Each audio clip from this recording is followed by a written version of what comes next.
सनातन संसार में आपका स्वागत है। सनातन धर्म के रहस्य, शाश्वत धर्म का अमृत, दुनिया की सबसे प्राचीन और गहन आध्यात्मिक परंपराओं में से एक सनातन धर्म, जिसे आमतौर पर हिंदू धर्म के रूप में जाना जाता है, की गहन अंतर्दृष्टिपूर्ण खोज है। साईं प्रसाद पांडा द्वारा लिखित यह पुस्तक हिंदू दर्शन और अभ्यास के आधार को बनाने वाले कालातीत सिद्धांतों को समझने के लिए एक मार्गदर्शक के रूप में कार्य करती है। क्या आप जानते हैं कि अल्फा टब नामक एक मंच और एक उत्पाद है जो आपके बच्चे को कम उम्र में ज्ञान और शब्दावली के बारे में बहुत कुछ सीखने में मदद करता है। अंत में एक आश्चर्य के लिए बने रहें। साईं प्रसाद पांडा वैदिक शास्त्रों और हिंदू परंपराओं के गहन ज्ञान के साथ एक सम्मानित विद्वान और आध्यात्मिक शिक्षक हैं। उनका काम सनातन धर्म के अध्ययन और प्रसार के लिए आजीवन समर्पण को दर्शाता है, जिसमें आधुनिक पाठकों के लिए इसके ज्ञान को सुलभ बनाने पर विशेष ध्यान दिया गया है। इस पुस्तक के माध्यम से पांडा प्राचीन आध्यात्मिक शिक्षाओं और समकालीन जीवन के बीच एक सेतु प्रदान करते हैं, पाठकों को दार्शनिक अंतर्दृष्टि और व्यावहारिक मार्गदर्शन दोनों प्रदान करते हैं। पुस्तक को सावधानी पूर्वक संरचित किया गया है ताकि पाठक को सनातन धर्म के मूल सिद्धांतों के माध्यम से यात्रा पर ले जाया जा सके। ऐतिहासिक संदर्भ और मौलिक मान्यताओं से शुरू करते हुए यह धीरे धीरे पाठक को परंपरा के भीतर आध्यात्मिक अभ्यास के विभिन्न मार्गों, सहस्राब्दियों से संरक्षित अनुष्ठानों और रीति रिवाजों और आध्यात्मिक जीवन के अंतिम लक्ष्यों से परिचित कराता है। प्रत्येक अध्याय सनातन धर्म के एक विशिष्ट पहलू पर गहराई से चर्चा करता है, आज की दुनिया में इसके महत्व, अनुप्रयोग और प्रासंगिकता की खोज करता है। पुस्तक के अंत तक पाठकों को सनातन धर्म को रेखांकित करने वाले शाश्वत सत्यों की व्यापक समझ होने की उम्मीद है। साथ ही यह स्पष्ट समझ भी होनी चाहिए कि इन शिक्षाओं को उनके दैनिक जीवन में कैसे शामिल किया जा सकता है। अध्याय 1, शाश्वत धर्म। पहला अध्याय इसकी उत्पत्ति, ऐतिहासिक संदर्भ और धर्म की अवधारणा की खोज करके सनातन धर्म को समझने की नींव रखता है। धर्म एक संस्कृत शब्द है जो कर्तव्य, धार्मिकता, कानून और चीजों की अंतर्निहित प्रकृति सहित कई अर्थों को समाहित करता है। सनातन धर्म शब्द शाश्वत और सार्वभौमिक सिद्धांतों को संदर्भित करता है जो ब्रह्मांड और मानव जीवन को नियंत्रित करते हैं। अध्याय बताता है कि कैसे सनातन धर्म केवल एक धर्म नहीं है, बल्कि एक जीवन शैली है जो समय और स्थान से परे है। इसे शाश्वत नियम के रूप में वर्णित किया गया है जो ब्रह्मांड के नैतिक और आध्यात्मिक क्रम को नियंत्रित करता है। इस धर्म को कालातीत माना जाता है, जिसका न तो कोई आरंभ है और न ही अंत, और यह सभी प्राणियों पर लागू होता है, चाहे उनकी सांस्कृतिक या धार्मिक पृष्ठभूमि कुछ भी हो। लेखक इस बात पर जोर देते हैं कि सनातन धर्म हिंदू धर्म के सबसे पुराने पवित्र ग्रंथों वेदों में निहित है। वेदों में प्राचीन ऋषियों और द्रष्टाओं द्वारा दिया गया ज्ञान और बुद्धि शामिल है, जिन्हें ईश्वर का प्रत्यक्ष अनुभव था। ये ग्रंथ मूलभूत सिद्धांत प्रदान करते हैं जिन पर सनातन धर्म का निर्माण हुआ है। धर्म सभी प्राणियों का आवश्यक स्वभाव और कर्तव्य। सनातन धर्म धार्मिकता और सत्य के शाश्वत, अपरिवर्तनीय सिद्धांत। वेद प्राचीन ग्रंथ जो हिंदू दर्शन का आधार बनते हैं। महत्व सनातन धर्म के सार को समझने के लिए धर्म की अवधारणा को समझना महत्वपूर्ण है। यह अध्याय पाठकों को इस विचार से परिचित कराकर पुस्तक के बाकी हिस्सों के लिए मंच तैयार करता है कि धर्म केवल धार्मिक प्रथाओं का एक समूह नहीं है, बल्कि एक सार्वभौमिक सत्य है जो जीवन के सभी पहलुओं को नियंत्रित करता है। लेखक का तर्क है कि धर्म के साथ खुद को जोड़कर व्यक्ति सद्भाव, संतुलन और अंततः मुक्ति, मोक्ष प्राप्त कर सकता है। व्यावहारिक अनुप्रयोग अध्याय पाठकों को अपने स्वयं के जीवन पर चिंतन करने और इस बात पर विचार करने के लिए प्रोत्साहित करता है कि वे धर्म के अनुसार कैसे जी सकते हैं। यह सुझाव देता है कि अपने कर्तव्यों को ईमानदारी से निभाने और धार्मिकता के सिद्धांतों का पालन करने से व्यक्ति पूर्णता और आध्यात्मिक विकास का जीवन जी सकता है। अध्याय 2, वैदिक आधार। अध्याय 2 वैदिक शास्त्रों में गहराई से उतरता है, जो सनातन धर्म का आधार है। वेद भजनों, प्रार्थनाओं और अनुष्ठानों का एक संग्रह है जो प्राचीन ऋषियों द्वारा कई सहस्राब्दियों में रचे गए थे, जिन्हें ऋषि के रूप में जाना जाता है। इन ग्रंथों को अपौरुषेय माना जाता है, जिसका अर्थ है मानव उत्पत्ति का नहीं, क्योंकि माना जाता है कि इन्हें ऋषियों को गहन ध्यान की अवस्था में या ईश्वर के साथ सीधे संवाद में प्रकट किया गया था। वेदों को 4 मुख्य संग्रहों में विभाजित किया गया है। ऋग्वेद चारों में से सबसे पुराना, जिसमें विभिन्न देवताओं और प्रकृति की शक्तियों को समर्पित भजन शामिल हैं। सामवेद मुख्य रूप से बलि अनुष्ठानों में उपयोग की जाने वाली धुनों और मंत्रों का संग्रह। यजुर्वेद अनुष्ठान करने के लिए आवश्यक सूत्र और मंत्र शामिल हैं। अथर्ववेद भजनों, मंत्रों और मंत्रों का संग्रह, जो उपचार और सुरक्षा सहित जीवन के अधिक व्यावहारिक पहलुओं से निपटता है। अध्याय में वेदों की संरचना पर भी चर्चा की गई है, जिसमें 4 परतें शामिल हैं। संहिता, मुख्य भजन और मंत्र। ब्राह्मण, गद्य ग्रंथ जो अनुष्ठानों और समारोहों के लिए निर्देश प्रदान करते हैं। आरण्यक, वन ग्रंथ जो अनुष्ठानों के आध्यात्मिक और रहस्यमय पहलुओं का पता लगाते हैं। उपनिषद, दार्शनिक ग्रंथ जो स्वयं, आत्मा, ब्रह्मांड, ब्रह्मा और परम वास्तविकता की प्रकृति में तल्लीन करते हैं। श्रुति, वेदों को श्रुति माना जाता है, जिसका अर्थ है जो सुना जाता है, जो उनके दिव्य मूल को दर्शाता है। ऋषि, ऋषि जिन्होंने वेदों को सुना और उन्हें पीढ़ियों तक मौखिक रूप से प्रसारित किया। उपनिषद, वेदों का दार्शनिक भाग आध्यात्मिक प्रश्नों और वास्तविकता की प्रकृति पर ध्यान केंद्रित करता है। यह अध्याय महत्वपूर्ण है क्योंकि यह पाठकों को सनातन धर्म में ज्ञान के प्राथमिक स्रोत से परिचित कराता है। वेद केवल धार्मिक ग्रंथ नहीं है, वे जीवन के लिए एक व्यापक मार्गदर्शक हैं, जो ब्रह्मांड विज्ञान और धर्मशास्त्र से लेकर नैतिकता और दैनिक आचरण तक सब कुछ शामिल करते हैं। सनातन धर्म के संपूर्ण दायरे को समझने के लिए वेदों को समझना आवश्यक है, क्योंकि वे दार्शनिक और आध्यात्मिक ढांचा प्रदान करते हैं जिस पर परंपरा का निर्माण होता है। व्यावहारिक अनुप्रयोग। अध्याय पाठकों को वेदों की शिक्षाओं का पता लगाने और उनके ज्ञान को रोजमर्रा की जिंदगी में लागू करने के लिए प्रोत्साहित करता है। चाहे ध्यान, अनुष्ठान या नैतिक आचरण के माध्यम से, वैदिक शिक्षाएं आध्यात्मिक विकास और आत्म साक्षात्कार का मार्ग प्रदान करती हैं।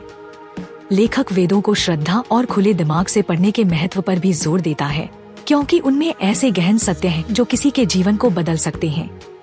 अध्याय 3, पुराण और इतिहास। जबकि वेद सनातन धर्म का दार्शनिक आधार प्रदान करते हैं, पुराण और इतिहास इन शिक्षाओं को कहानियों, किंवदंतियों और ऐतिहासिक आख्यानों के माध्यम से जीवंत करते हैं। यह अध्याय इन ग्रंथों पर केंद्रित है, जो सनातन धर्म की अवधारणाओं को आम जनता तक पहुंचाने में महत्वपूर्ण भूमिका निभाते हैं। पुराण प्राचीन भारतीय साहित्य की एक शैली है जिसमें मिथक, किंवदंतियां और लोक कथाएं, साथ ही ब्रह्मांड विज्ञान, वंशावली और धार्मिक अनुष्ठान शामिल हैं। 18 प्रमुख पुराण हैं, जिनमें से प्रत्येक एक विशिष्ट देवता या विषय को समर्पित है। ये ग्रंथ कथात्मक शैली में लिखे गए हैं, जो उन्हें वेदों के सघन दार्शनिक ग्रंथों की तुलना में अधिक सुलभ बनाता है। इतिहास में 2 प्रमुख महाकाव्य शामिल हैं।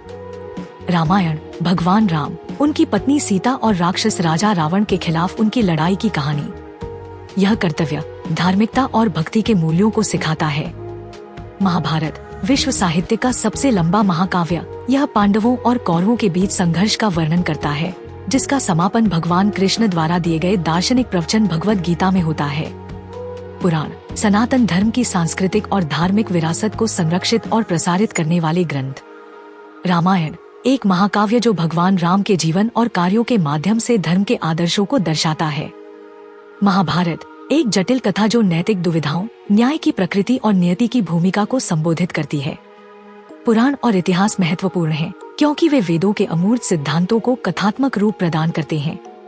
कहानियों और पात्रों के माध्यम से ये ग्रंथ धर्म के व्यावहारिक अनुप्रयोग को दर्शाते हैं, जिससे लोगों के लिए इसे समझना और उसका पालन करना आसान हो जाता है। वे सनातन धर्म की परंपराओं, मूल्यों और मान्यताओं को संरक्षित करते हुए एक सांस्कृतिक भंडार के रूप में भी काम करते हैं। व्यावहारिक अनुप्रयोग।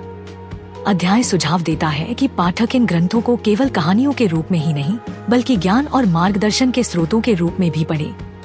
पात्रों और उनकी पसंद पर विचार करके कोई भी व्यक्ति धर्म की प्रकृति और जीवन की चुनौतियों से निपटने के तरीके के बारे में जानकारी प्राप्त कर सकता है। लेखक पाठकों को इन ग्रंथों से प्रेरणा लेने और उनकी शिक्षाओं को अपने जीवन में लागू करने के लिए प्रोत्साहित करता है। अध्याय 4, मुक्ति के मार्ग। सनातन धर्म आध्यात्मिक मुक्ति, मोक्ष के लिए कई मार्गों को पहचानता है, यह स्वीकार करते हुए कि अलग अलग व्यक्तियों को उनकी प्रकृति और परिस्थितियों के आधार पर अलग अलग तरीकों की आवश्यकता हो सकती है। यह अध्याय 4 प्राथमिक मार्गों की खोज करता है, जिन्हें योग के रूप में जाना जाता है, जो आत्म साक्षात्कार और जन्म और मृत्यु, संसार के चक्र से मुक्ति की ओर ले जाते हैं। कर्म योग, निस्वार्थ कर्म का मार्ग। कर्म योग सिखाता है कि परिणामों से आसक्ति के बिना अपने कर्तव्यों का पालन करके व्यक्ति मन को शुद्ध कर सकता है और आध्यात्मिक विकास प्राप्त कर सकता है। धर्म के अनुसार कार्य करने और अपने कर्मों के फलों को ईश्वर को समर्पित करने पर ध्यान केंद्रित किया जाता है। भक्ति योग, भक्ति का मार्ग। भक्ति योग व्यक्तिगत देवता के प्रति प्रेम और भक्ति पर जोर देता है। प्रार्थना, जप और पूजा जैसे अभ्यासों के माध्यम से भक्त ईश्वर के साथ एक गहरा भावनात्मक संबंध बनाता है, जिससे आध्यात्मिक पूर्ति और मुक्ति मिलती है। ज्ञान योग, ज्ञान का मार्ग। ज्ञान योग में स्वयं आत्मा की वास्तविक प्रकृति और परम वास्तविकता ब्रह्मा के साथ इसकी एकता का प्रत्यक्ष ज्ञान प्राप्त करने के लिए शास्त्रों का अध्ययन, आत्मजांच और ध्यान शामिल है। इस मार्ग के लिए गहन आत्मनिरीक्षण और सत्य की खोज के लिए गहरी प्रतिबद्धता की आवश्यकता होती है। राजयोग, ध्यान और अनुशासन का मार्ग। राजयोग ध्यान, श्वास नियंत्रण, प्राणायाम और नैतिक आचरण, यम और नियम जैसे अभ्यासों के माध्यम से मन और इंद्रियों को नियंत्रित करने पर केंद्रित है। अंतिम लक्ष्य गहन ध्यान, समाधि की स्थिति प्राप्त करना और ईश्वर के साथ मिलन करना है। मोक्ष, जन्म और मृत्यु के चक्र से मुक्ति और अपने वास्तविक स्वरूप का बोध। योग, एक आध्यात्मिक अनुशासन या मार्ग जो ईश्वर के साथ मिलन की ओर ले जाता है। संसार, जन्म, मृत्यु और पुनर्जन्म का चक्र, जिससे मोक्ष मुक्ति प्रदान करता है। यह अध्याय महत्वपूर्ण है क्योंकि यह सनातन धर्म की लचीलापन और समावेशिता पर प्रकाश डालता है। कई धार्मिक परंपराओं के विपरीत जो मोक्ष के लिए एक ही मार्ग निर्धारित करती हैं, सनातन धर्म यह मानता है कि अलग अलग व्यक्तियों के स्वभाव और जरूरतें अलग अलग होती हैं। मुक्ति के लिए कई मार्ग प्रदान करके यह आध्यात्मिक साधकों की एक विस्तृत श्रृंखला को समायोजित करता है। व्यावहारिक अनुप्रयोग। अध्याय पाठकों को योग के विभिन्न मार्गों का पता लगाने और उस मार्ग की पहचान करने के लिए प्रोत्साहित करता है जो उनकी प्रकृति और परिस्थितियों के साथ सबसे अधिक प्रतिध्वनित होता है। लेखक का सुझाव है कि ईमानदारी और समर्पण के साथ इनमें से एक या अधिक मार्गों का अभ्यास करके व्यक्ति आध्यात्मिक यात्रा पर आगे बढ़ सकता है और मुक्ति के करीब पहुंच सकता है। अध्याय 5, अनुष्ठानों का विज्ञान। इस अध्याय में लेखक सनातन धर्म में अनुष्ठानों के महत्व और अंतर्निहित सिद्धांतों पर गहराई से चर्चा करता है। अनुष्ठानों को अक्सर उन लोगों द्वारा औपचारिकता या अंधविश्वास के रूप में माना जाता है जो उनके गहरे अर्थ से अपरिचित है। हालांकि यह अध्याय बताता है कि अनुष्ठान वैज्ञानिक रूप से डिजाइन किए गए अभ्यास हैं जो व्यक्ति को ब्रह्मांडीय ऊर्जाओं के साथ जोड़ते हैं, जिससे आध्यात्मिक, मानसिक और शारीरिक कल्याण होता है। सनातन धर्म में अनुष्ठान मनमाने नहीं है, वे सावधानी पूर्वक संरचित हैं और उनके विशिष्ट उद्देश्य हैं, जिसमें मन, शरीर और पर्यावरण की शुद्धि शामिल है। अध्याय विभिन्न प्रकार के अनुष्ठानों पर चर्चा करता है, जैसे नित्य कर्म, संध्या वंदन, सुबह और शाम की प्रार्थना जैसे दैनिक अनुष्ठान जो आध्यात्मिक अनुशासन और ब्रह्मांड के साथ सामंजस्य बनाए रखते हैं। नैमित्तिक कर्म, शुभ ऊर्जाओं का दोहन करने के लिए ग्रहण या त्योहारों जैसे विशेष आयोजनों के दौरान किए जाने वाले सामूहिक अनुष्ठान। काम्य कर्म, धन, स्वास्थ्य या संतान जैसी विशिष्ट इच्छाओं को ध्यान में रखकर किए जाने वाले अनुष्ठान। प्रायश्चित कर्म, पापों या गलत कामों से खुद को शुद्ध करने के लिए प्रायश्चित अनुष्ठान। लेखक इस बात पर जोर देता है कि अनुष्ठान भौतिक और आध्यात्मिक दुनिया के बीच एक सेतु का काम करते हैं। वे अभ्यासी को सांसारिक जीवन से ऊपर उठने और चेतना के उच्च क्षेत्रों से जुड़ने में मदद करते हैं। यज्ञ, एक पवित्र अनुष्ठान जिसमें पवित्र अग्नि में आहुति दी जाती है, जो अहंकार और आध्यात्मिक विकास की इच्छाओं के बलिदान का प्रतीक है। मंत्र, पवित्र ध्वनियाँ या वाक्यांश जो विशिष्ट कंपन ले जाते हैं, जिनका उपयोग अनुष्ठानों में दैवीय ऊर्जाओं को आमंत्रित करने और पर्यावरण को शुद्ध करने के लिए किया जाता है। तीर्थ, पवित्र स्थान या तीर्थ स्थल जहाँ अनुष्ठान उनकी आध्यात्मिक शक्ति को बढ़ाने के लिए किए जाते हैं। यह अध्याय महत्वपूर्ण है क्योंकि यह अनुष्ठानों के वैज्ञानिक और आध्यात्मिक आधार पर प्रकाश डालता है, जिन्हें समकालीन समय में अक्सर गलत समझा जाता है या उपेक्षित किया जाता है। अनुष्ठानों के उद्देश्य और लाभों को समझकर कोई व्यक्ति आध्यात्मिक अभ्यास और दैनिक जीवन में उनके महत्व की सराहना कर सकता है। व्यावहारिक अनुप्रयोग, लेखक पाठकों को अपने दैनिक दिनचर्या में अनुष्ठानों को शामिल करने के लिए प्रोत्साहित करता है, भले ही सरलीकृत रूप में ही क्यों न हो। वह दीपक जलाने, मंत्र जपने या सूर्य को जल चढ़ाने जैसी बुनियादी प्रथाओं से शुरुआत करने का सुझाव देता है। ये छोटे छोटे कार्य व्यक्ति की मानसिक स्पष्टता, भावनात्मक स्थिरता और आध्यात्मिक विकास पर गहरा प्रभाव डाल सकते हैं। अध्याय 6, कर्म का दर्शन। कर्म सनातन धर्म के केंद्रीय सिद्धांतों में से एक है और यह अध्याय इसके दर्शन की गहन खोज प्रस्तुत करता है। कर्म शब्द का शाब्दिक अर्थ कार्रवाई है, लेकिन यह कारण और प्रभाव के नियम को भी संदर्भित करता है जो सभी क्रियाओं को नियंत्रित करता है। अध्याय बताता है कि प्रत्येक क्रिया, चाहे शारीरिक, मानसिक या मौखिक, एक संगत प्रतिक्रिया उत्पन्न करती है जो इस जीवन या भविष्य के जीवन में प्रकट हो सकती है। अध्याय कर्म को 3 प्रकारों में वर्गीकृत करता है। संचित कर्म, पिछले सभी जन्मों से संचित कर्म जो अभी तक फलित नहीं हुए हैं। प्रारब्ध कर्म, संचित कर्म का वह भाग जो वर्तमान में फल दे रहा है और व्यक्ति के वर्तमान जीवन को प्रभावित कर रहा है। आगामी कर्म, वर्तमान कार्यों से उत्पन्न नया कर्म जो भविष्य के जीवन को प्रभावित करेगा।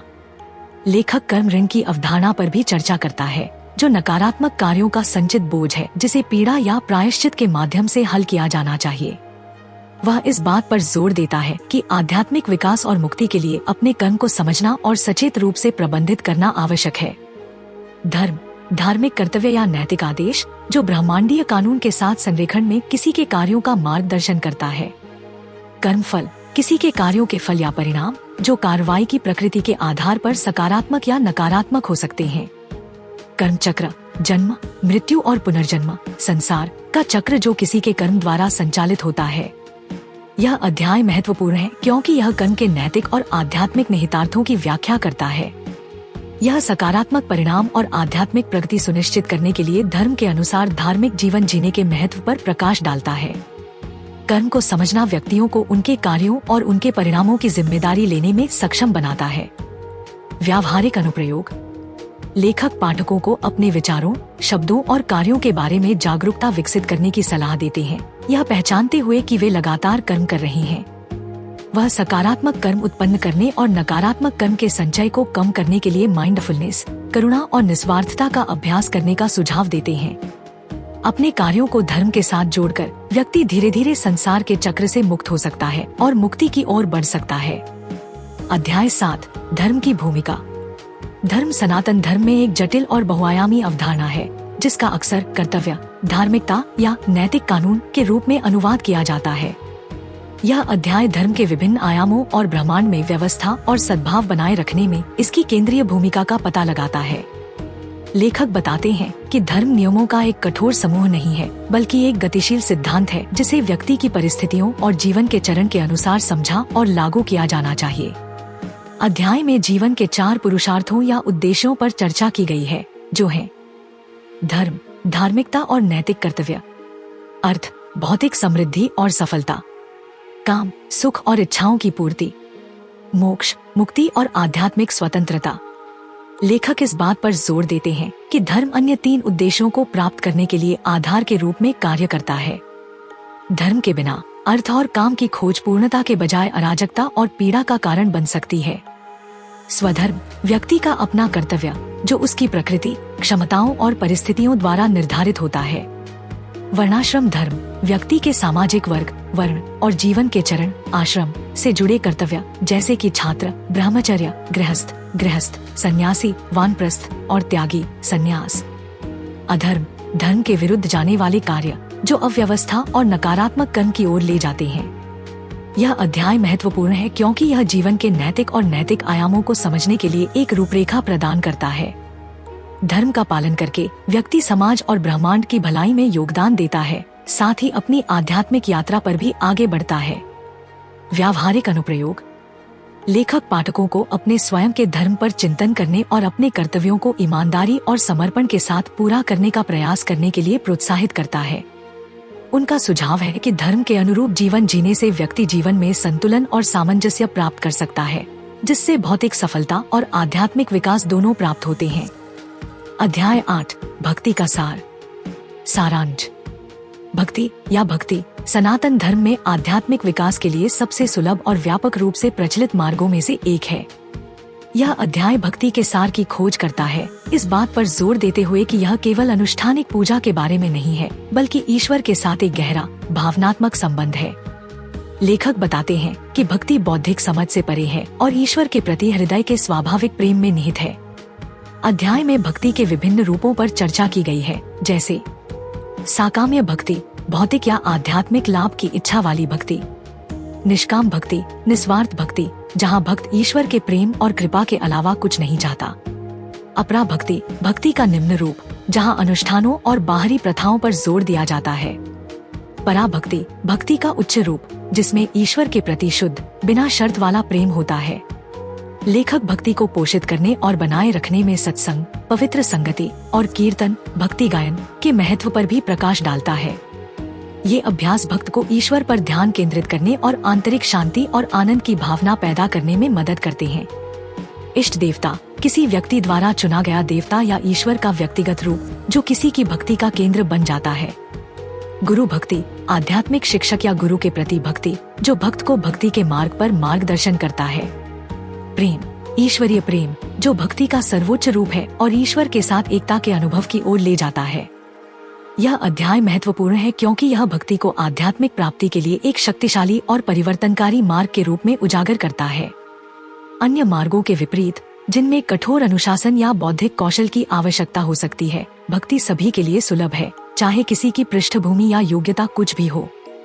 व्यावहारिक अनुप्रयोग लेखक पाठकों को ईश्वर के साथ व्यक्तिगत संबंध विकसित करके भक्ति विकसित करने के लिए प्रोत्साहित करता है। वह दैनिक प्रार्थना, जप और अपने इष्ट देवता पर ध्यान जैसे अभ्यासों का सुझाव देता है। ईश्वर के प्रति प्रेम और समर्पण की गहरी भावना को बढ़ावा देकर व्यक्ति गहन आंतरिक शांति और आध्यात्मिक पूर्णता का अनुभव कर सकता है। अध्याय 9 मंत्रों की शक्ति। मंत्र पवित्र ध्वनियाँ या शब्दांश हैं जो विशिष्ट कंपन और ऊर्जाएं ले जाते हैं। यह अध्याय मंत्रों के विज्ञान में गहराई से उतरता है, उनकी उत्पत्ति, महत्व और उनमें निहित परिवर्तनकारी शक्ति की व्याख्या करता है। लेखक मंत्रों को ध्वनि सूत्र के रूप में वर्णित करता है जो ब्रह्मांडीय ऊर्जाओं के साथ प्रतिध्वनित होते हैं और मन, शरीर और आत्मा को प्रभावित कर सकते हैं। मंत्र केवल यादृच्छिक शब्द नहीं है, वे ध्यान की गहरी अवस्थाओं में ऋषियों को प्रकट की गई ध्वनियों के सावधानी पूर्वक निर्मित संयोजन हैं। अध्याय में विभिन्न प्रकार के मंत्रों की व्याख्या की गई है, जिनमें शामिल हैं बीज मंत्र जैसे ओम या ह्रीं जो विशिष्ट ऊर्जाओं के सार को समाहित करते हैं। गायत्री मंत्र एक शक्तिशाली वैदिक मंत्र जो दिव्य प्रकाश और ज्ञान का आह्वान करता है। 3 महान मंत्र जैसे हरे कृष्ण मंत्र जिनका उपयोग आध्यात्मिक शुद्धि और ज्ञानोदय के लिए किया जाता है। इन मंत्रों का जाप अक्सर मन को एकाग्र करने और चेतना को ऊपर उठाने के लिए बार बार किया जाता है। अध्याय जीवन के विभिन्न पहलुओं में मंत्रों की प्रभावशीलता का भी पता लगाता है। मानसिक स्पष्टता मंत्रों को दोहराने से मन को शांत करने, तनाव को कम करने और ध्यान केंद्रित करने में मदद मिलती है। आध्यात्मिक विकास नियमित मंत्र अभ्यास व्यक्ति के ईश्वर से जुड़ाव को बढ़ाता है और ध्यान की गहरी अवस्थाओं को सुगम बनाता है। उपचार मंत्रों का उपयोग नकारात्मक प्रभावों का प्रतिकार करने वाले सकारात्मक कंपन पैदा करके शारीरिक और भावनात्मक उपचार के लिए किया जा सकता है। लेखक इस बात पर जोर देता है कि जिस इरादे और विश्वास के साथ मंत्रों का जाप किया जाता है, वह उनकी प्रभावशीलता में महत्वपूर्ण भूमिका निभाता है। मंत्रों के कंपन अभ्यासी के ऊर्जा क्षेत्र के साथ बातचीत करते हैं, इसे उच्च आध्यात्मिक आवृत्तियों के साथ संरेखित करते हैं। कंपन ऊर्जा यह विश्वास की प्रत्येक ध्वनि और शब्दांश की एक अनूठी कंपन आवृत्ति होती है जो भौतिक और आध्यात्मिक क्षेत्रों को प्रभावित कर सकती है। सिद्धि आध्यात्मिक शक्तियाँ या उपलब्धियाँ जो मंत्रों के समर्पित अभ्यास के माध्यम से प्राप्त की जा सकती हैं। जप भक्ति और ध्यान के रूप में मन ही मन या जोर से मंत्रों को दोहराने का अभ्यास। महत्व यह अध्याय महत्वपूर्ण है क्योंकि यह जीवन के आध्यात्मिक और भौतिक दोनों पहलुओं पर मंत्रों के गहन प्रभाव को उजागर करता है। मंत्रों के विज्ञान और शक्ति को समझना अभ्यासियों को व्यक्तिगत और आध्यात्मिक विकास के लिए उन्हें प्रभावी ढंग से उपयोग करने में सक्षम बना सकता है। व्यावहारिक अनुप्रयोग लेखक पाठकों को अपने दैनिक दिनचर्या में मंत्र अभ्यास को शामिल करने के लिए प्रोत्साहित करता है। वह एक सरल मंत्र से शुरू करने और धीरे धीरे अधिक जटिल मंत्रों तक विस्तार करने का सुझाव देता है। नियमित जप, ध्यान और भक्ति के साथ अधिक मानसिक शांति, आध्यात्मिक अंतर्दृष्टि और समग्र कल्याण की ओर ले जा सकता है। अध्याय 10 योग का मार्ग। योग, जिसका अर्थ है एकता या अनुशासन, शारीरिक, मानसिक और आध्यात्मिक कल्याण के लिए एक व्यापक प्रणाली है। यह अध्याय सनातन धर्म में उल्लिखित योग के विभिन्न मार्गों की विस्तृत खोज प्रदान करता है। लेखक बताते हैं कि योग केवल एक शारीरिक व्यायाम नहीं है, बल्कि मन, शरीर और आत्मा को एकीकृत करने का एक समग्र दृष्टिकोण है। अध्याय में योग के कई प्रमुख मार्गों को शामिल किया गया है। हठ योग शारीरिक मुद्राओं, आसन, श्वास तकनीक, प्राणायाम और शुद्धिकरण अभ्यासों पर ध्यान केंद्रित करता है ताकि चेतना की उच्च अवस्थाओं के लिए शरीर और मन को तैयार किया जा सके। राजा योग ध्यान और मानसिक अनुशासन का शाही मार्ग, जिसमें योग के 8 अंग अष्टांग योग शामिल हैं, जैसे नैतिक आचरण, यम, आत्मानुशासन, नियम और ध्यान। कर्म योग निस्वार्थ कर्म का मार्ग, जहाँ व्यक्ति परिणामों की आसक्ति के बिना अपने कर्तव्यों का पालन करता है, जिससे कर्म का संचय कम होता है।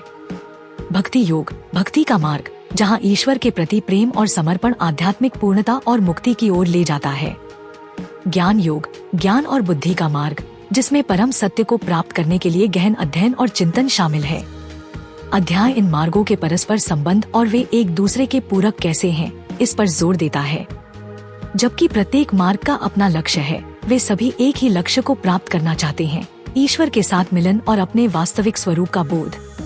आसन, शारीरिक मुद्राएं जो शारीरिक स्वास्थ्य को बढ़ाती हैं और शरीर को ध्यान के लिए तैयार करती हैं। प्राणायाम, सांस नियंत्रण तकनीकें जो शरीर की ऊर्जा को संतुलित करती हैं और मन को शांत करती हैं। ध्यान, मन को केंद्रित करने और आंतरिक शांति और आत्म साक्षात्कार प्राप्त करने का अभ्यास। निस्वार्थ सेवा, परिणामों से लगाव के बिना कार्य करना, जो मन को शुद्ध करता है और व्यक्ति को ईश्वरीय इच्छा के साथ जोड़ता है। महत्व, यह अध्याय महत्वपूर्ण है क्योंकि यह योग के विभिन्न मार्गों का एक व्यापक अवलोकन प्रदान करता है, उनके अनूठे लाभों पर प्रकाश डालता है और यह बताता है कि वे आध्यात्मिक और व्यक्तिगत विकास में कैसे योगदान करते हैं। इन मार्गों को समझने से अभ्यासकर्ता अपनी व्यक्तिगत आवश्यकताओं और लक्ष्यों के साथ प्रतिध्वनित होने वाले मार्ग को चुनने में सक्षम होते हैं। व्यावहारिक अनुप्रयोग, लेखक पाठकों को योग के विभिन्न मार्गों का पता लगाने और अपनी जीवन शैली के अनुकूल अभ्यासों को एकीकृत करने के लिए प्रोत्साहित करता है। वह बुनियादी आसन और श्वास तकनीक से शुरू करने और धीरे धीरे ध्यान और निस्वार्थ सेवा को शामिल करने का सुझाव देते हैं। इन अभ्यासों को मिलाकर व्यक्ति शारीरिक और आध्यात्मिक दोनों रूप से संतुलित और पूर्ण जीवन प्राप्त कर सकता है।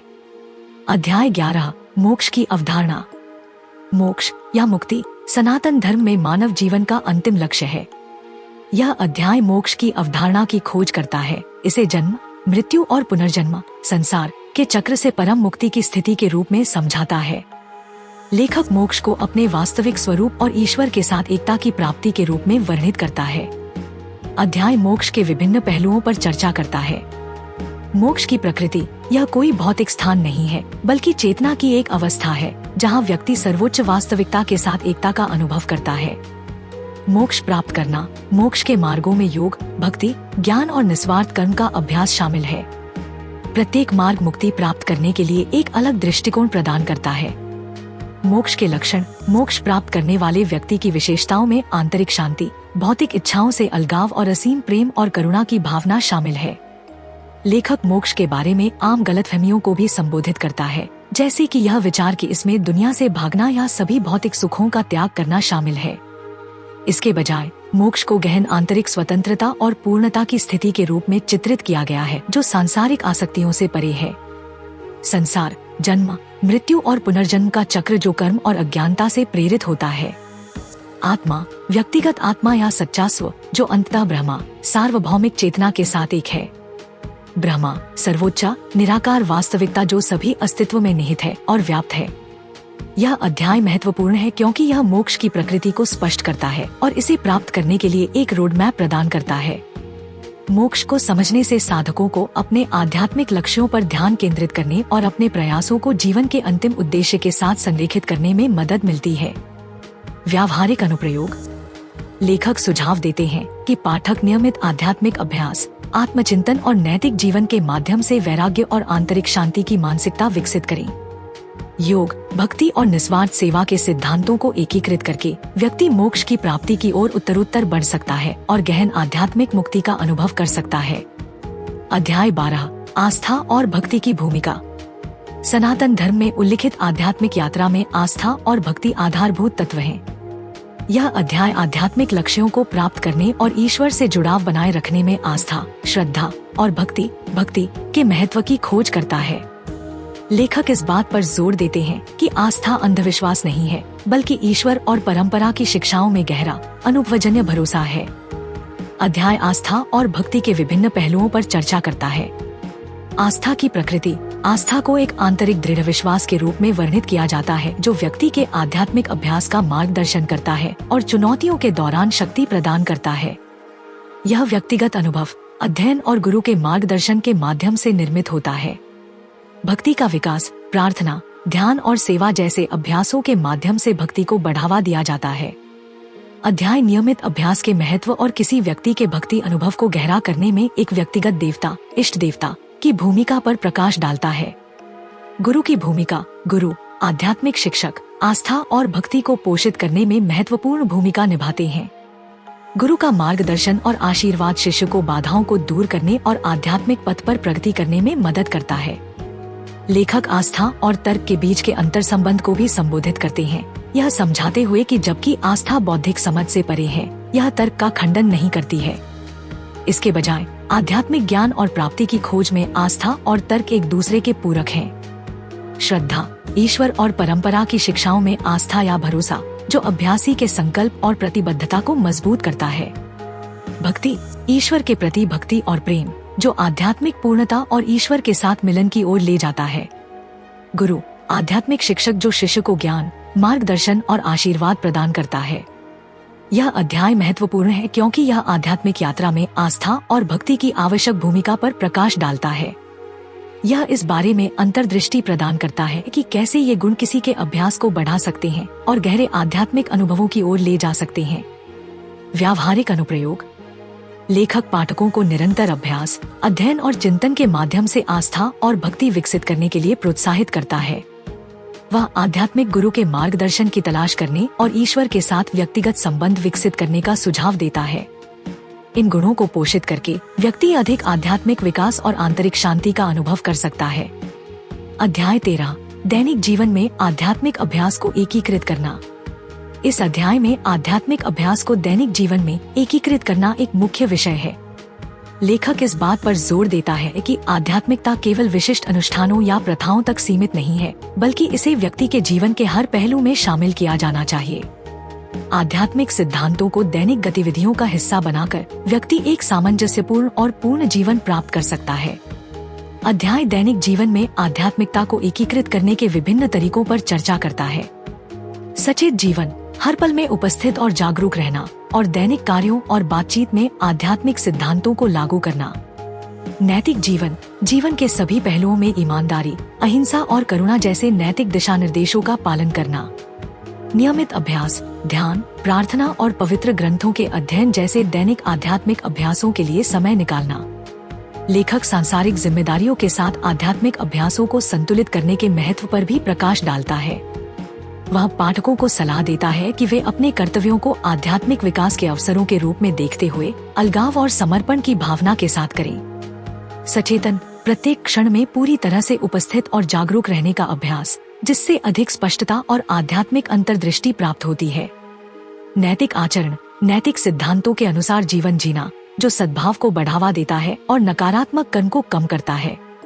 संतुलन एक पूर्ण और पूर्ण जीवन प्राप्त करने के लिए आध्यात्मिक अभ्यास को रोजमर्रा की जिम्मेदारियों के साथ सामंजस्य स्थापित करना। महत्व यह अध्याय महत्वपूर्ण है क्योंकि यह आध्यात्मिकता को रोजमर्रा की जिंदगी में शामिल करने के तरीके पर व्यावहारिक मार्गदर्शन प्रदान करता है। यह इस बात पर जोर देता है कि आध्यात्मिक विकास एक सतत प्रक्रिया है जिसे किसी के जीवन के सभी पहलुओं में प्रतिबिंबित किया जाना चाहिए। व्यावहारिक अनुप्रयोग लेखक पाठकों को अपनी दैनिक गतिविधियों में सचेतनता अपनाने, नैतिक विकल्प बनाने और नियमित आध्यात्मिक अभ्यास बनाए रखने के लिए प्रोत्साहित करता है। इन अभ्यासों को दैनिक जीवन में एकीकृत करके व्यक्ति उद्देश्य, संतुलन और पूर्ति की गहरी भावना प्राप्त कर सकता है। अध्याय 14 आत्म साक्षात्कार की यात्रा। आत्म साक्षात्कार आध्यात्मिक अभ्यास का अंतिम लक्ष्य है, जहां व्यक्ति अपने वास्तविक स्वरूप और ईश्वर के साथ अपने संबंध को समझता है।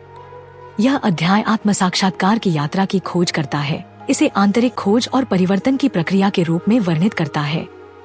अध्याय में यात्रा के विभिन्न चरणों पर चर्चा की गई है। आत्मजांच सच्चे सुख को उजागर करने के लिए किसी की मान्यताओं, पहचान और अनुभवों पर सवाल उठाने और उनकी जांच करने की प्रक्रिया। आंतरिक परिवर्तन अपने वास्तविक स्वरूप में अंतर्दृष्टि प्राप्त करने के साथ ही भीतर होने वाले परिवर्तन, जिसमें धारणा, दृष्टिकोण और व्यवहार में बदलाव शामिल हैं। एकता का बोध अंतिम बोध की व्यक्तिगत स्व, आत्मा, सार्वभौमिक चेतना, ब्रह्मा के साथ एक है। लेखक इस बात पर जोर देते हैं कि आत्म साक्षात्कार एक मंजिल नहीं है, बल्कि विकास और गहन समझ की एक सतत यात्रा है।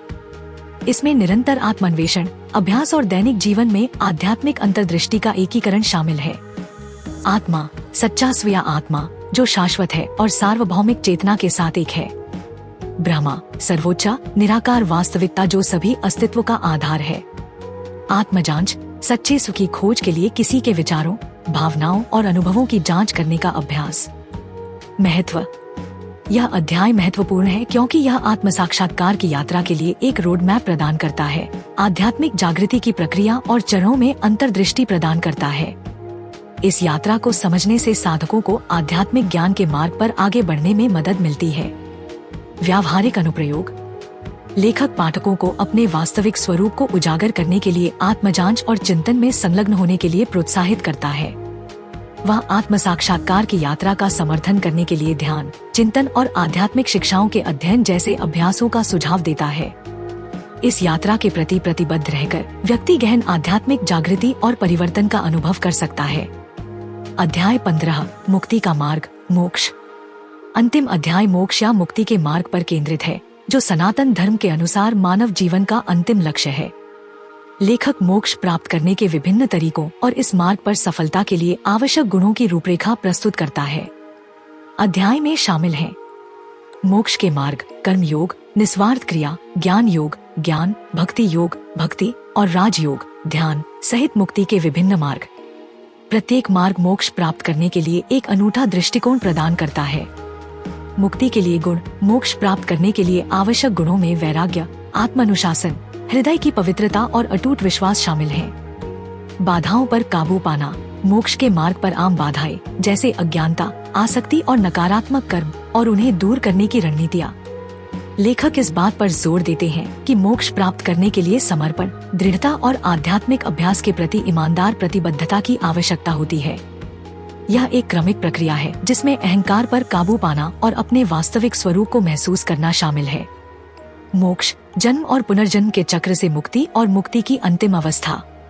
वैराग्य आंतरिक शांति और आध्यात्मिक स्वतंत्रता प्राप्त करने के लिए भौतिक इच्छाओं और आसक्तियों को छोड़ने का अभ्यास। आत्म साक्षात्कार शाश्वत आत्मा के रूप में अपने वास्तविक स्वरूप का बोध, जो मोक्ष की ओर ले जाता है।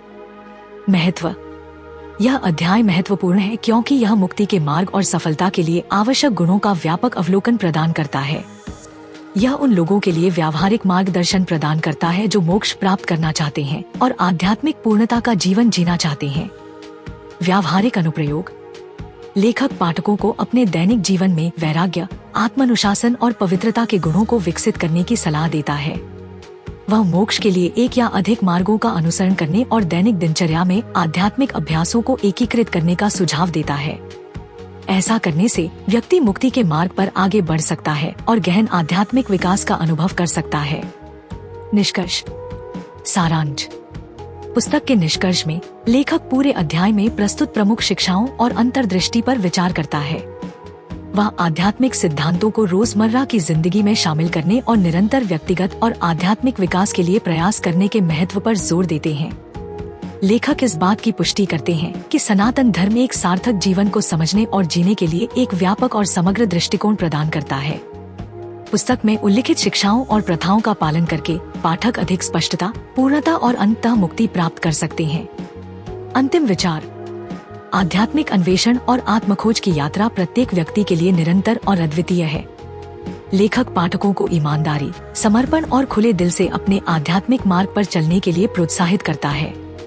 नैतिक, पुस्तक का व्यापक नैतिक यह है कि आध्यात्मिक विकास और मुक्ति समर्पित अभ्यास, आत्म प्रतिबिंब और सनातन धर्म के सिद्धांतों के साथ संरेखण के माध्यम से प्राप्त की जा सकती है। इन शिक्षाओं को अपनाने और उन्हें दैनिक जीवन में एकीकृत करने से कोई भी गहन व्यक्तिगत परिवर्तन और परम आध्यात्मिक पूर्णता प्राप्त कर सकता है।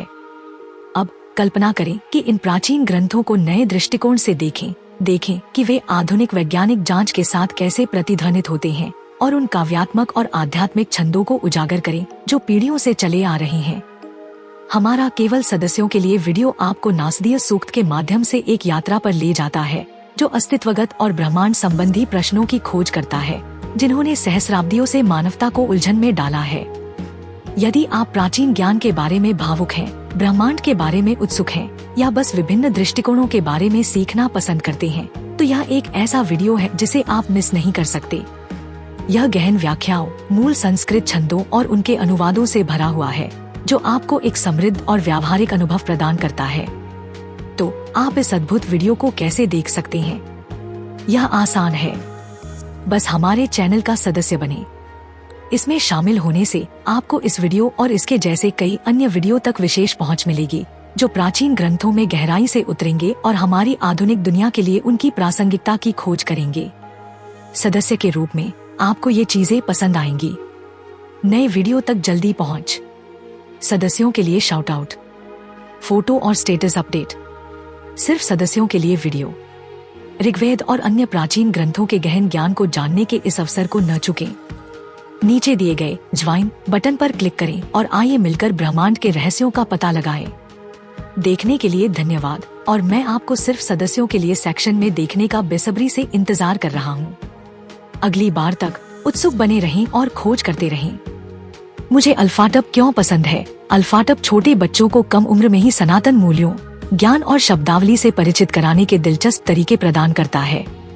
अल्फाटब बच्चों की शिक्षा के लिए एक अनूठी अवधारणा के साथ एक शब्दावली किट भी है।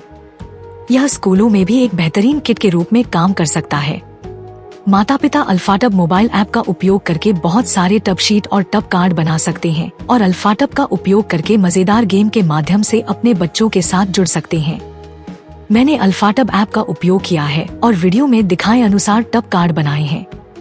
जब मैंने पहली बार अल्फाटब देखा तो मुझे पता था कि मेरे भतीजे और भतीजी इसे पसंद करेंगे। यह बच्चों के अनुकूल सामग्री से बना है, बहुत अच्छी गुणवत्ता वाला है, टूटने वाला नहीं है और लंबे समय तक चलेगा। मेरे प्रोमो कोड सनातन से 20% छूट प्राप्त करें। लिंक विवरण में है। यह हमारा सौभाग्य है कि हम अपने सनातन धर्म के ऐसे अद्भुत ज्ञान को फैलाने में सक्षम हैं। हम चाहते हैं कि आप अधिक से अधिक लोगों तक पहुंचने में आपकी मदद करें, ताकि वे हमारे धर्म के बारे में जान सकें। हमारा आपसे अनुरोध है कि हमारे वीडियो को अधिक से अधिक लोगों तक साझा करें। कृपया हमारे अन्य वीडियो देखें। सनातन इतिहास के अधिक वीडियो के लिए सनातन संसार आई की सदस्यता लें।